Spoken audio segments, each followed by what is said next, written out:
হয়তো অনেকে বলতে পারেন, দেশকে নিয়ে আপনি এত কথা কেন বলেন? আমিও তো ভাই একজন গরিব মানুষ, তাই গরিবেরা গরিবের দুঃখ কষ্ট বেদনা বুঝে। হয়তো অনেকে বুঝে না, তার কারণে আমি আপনাকে সকলকে বলতে চাই, যেমনি দেশটা ভালো চলে তেমনি দেশটা চালান।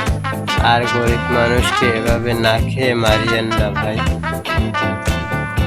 যারা গরিব তারা পেটের ক্ষুধা কতটা কষ্ট বুঝে, যারা গরিব না তারা পেটের ক্ষুধা তো বুঝবে না ভাই।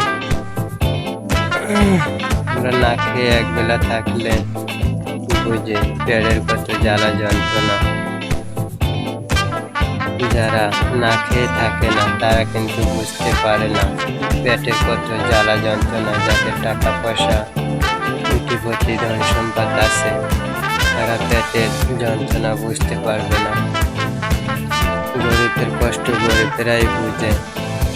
আপনাদের কাছে এটাই আমি বলতে চাই যে সকলকে নিয়ে আপনার কেন মাথা ঘামা? আমিও তো একজন গরিব লোক, তাই গরিবের ব্যথা বুঝি। তার কারণে আপনাকে বলতে চাই, যেমনি দেশটা ভালো চলে তেমনি চালান। আমাদেরও দুমুঠো ভাত সুখ শান্তি হিসাবে খেতে দেন।